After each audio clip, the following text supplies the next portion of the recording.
दोस्तों, मौजूदा समय में आर्टिफिशियल इंटेलिजेंस एआई ने जिस तरह से दुनिया को बदल कर रख दिया है, वह किसी चमत्कार से कम नहीं है। अब तक जो काम इंसान करते आए थे, वे धीरे धीरे मशीनों और रोबोट्स के हाथ में जा रहे हैं। एआई सिर्फ टेक्नोलॉजी तक सीमित नहीं है, बल्कि इसका प्रभाव युद्ध, चिकित्सा, शिक्षा, खेती और सुरक्षा जैसे कई क्षेत्रों में देखा जा सकता है। लेकिन यह सब अभी शुरुआत है। आने वाले समय में एआई और भी ज्यादा ताकतवर हो जाएगा। कल्पना कीजिए कि भविष्य के युद्धों में इंसानों की जगह रोबोट्स लड़ रहे होंगे। यह सिर्फ कल्पना नहीं, बल्कि एक हकीकत बनने वाली है। अमेरिका, जापान, रूस और इजराइल जैसे देश पहले से ही एआई सक्षम रोबोटिक तकनीकों पर तेजी से काम कर रहे हैं। ये रोबोट्स सिर्फ युद्ध लड़ने तक सीमित नहीं होंगे, बल्कि जासूसी, हथियारों की तस्करी रोकने और दुश्मनों पर नजर रखने जैसे कार्यों में भी सक्षम होंगे। अब सवाल यह उठता है कि जब दुनिया के कई देश इस दिशा में तेजी से आगे बढ़ रहे हैं, तो क्या भारत पीछे रहेगा? बिल्कुल नहीं। भारत भी इस क्षेत्र में तेजी से कदम बढ़ा रहा है। आइए जानते हैं कि भारत किस तरह से एआई और रोबोटिक्स टेक्नोलॉजी में अपनी जगह बना रहा है और आने वाले समय में यह हमारे देश की सुरक्षा और रक्षा क्षेत्र में किस तरह क्रांति ला सकता है। अगर हम भारत की बात करें, डीआरडीओ, रक्षा अनुसंधान और विकास संगठन ने इस दिशा में कई बड़ी उपलब्धियां हासिल की हैं।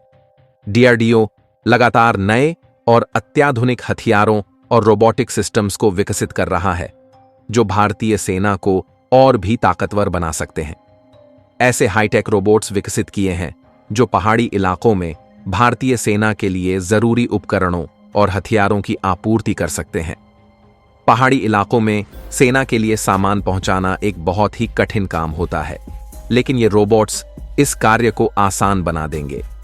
इन रोबोट्स की खासियत यह है कि ये 4 पैरों वाले जानवर की तरह दिखते हैं और इनकी ऊंचाई करीब 1 मीटर है। इन्हें 4000 मीटर की ऊंचाई पर भी आसानी से ऑपरेट किया जा सकता है और ये बिना थके 10 सालों तक सेवा में बने रहेंगे। स्वदेशी रोबोट। भारत ने दक्ष नामक एक अनोखा रोबोट भी तैयार किया है, जिसे दूर से ऑपरेट किया जा सकता है। यह रोबोट बिजली से चलता है और इसे रिमोट ऑपरेटेड व्हीकल आरओवी कहा जा रहा है। इसकी खासियत यह है कि यह खतरनाक विस्फोटकों और बमों का पता लगाने और उन्हें निष्क्रिय करने में सक्षम है। इसके अलावा इसमें एक बंदूक भी लगी होगी, जिसका इस्तेमाल जरूरत पड़ने पर किया जा सकता है। यह रोबोट सीढ़ियां चढ़ने में भी सक्षम होगा और इसमें लगे स्कैनर की मदद से यह गाड़ियों की जांच भी कर सकेगा। इसे 500 मीटर की दूरी से नियंत्रित किया जा सकता है और एक बार चार्ज होने पर यह 3 घंटे तक काम कर सकता है। इसके अलावा भारत एक्सप्लोरर नामक एक और रोबोट विकसित कर रहा है, जिसे आतंकवाद के खिलाफ इस्तेमाल किया जाएगा। यह रोबोट किसी भी बिल्डिंग में छिपे आतंकियों को ढूंढ सकता है और उन्हें खत्म कर सकता है। इसमें रडार और मेटल डिटेक्टर लगाए गए हैं, जो जमीन पर बिछे माइंस, बारूदी सुरंगों का पता लगा सकते हैं। इसके अलावा इसमें लगे 2 हाई रिजोल्यूशन कैमरे लगातार 24 घंटे तक काम कर सकते हैं और 360 डिग्री व्यू प्रदान कर सकते हैं, यानी कि इसकी नजरें हर तरफ होंगी और यह सुरक्षा में एक नया अध्याय जोड़ सकता है। डीआरडीओ भारतीय सेना के लिए अनमैन्ड टैंक्स, चालक रहित टैंक भी तैयार कर रहा है। ये टैंक्स युद्ध के मैदान में दुश्मनों को खोजने और उन्हें खत्म करने में पूरी तरह सक्षम होंगे।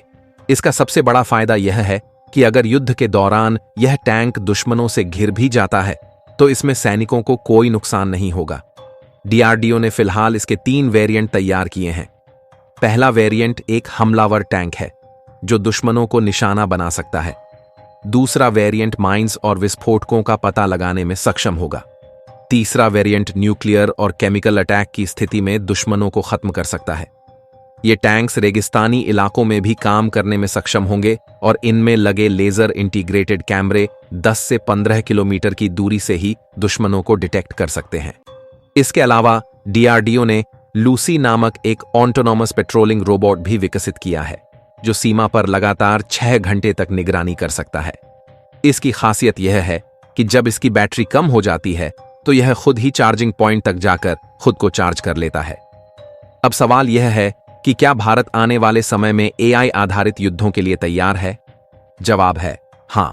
डीआरडीओ और अन्य भारतीय संस्थाएं तेजी से एआई और रोबोटिक्स तकनीक पर काम कर रही हैं।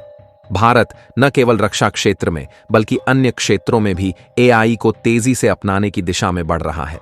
हालांकि भारत को अभी भी अमेरिका, रूस, जापान और इजराइल जैसे देशों से काफी कुछ सीखने की जरूरत है।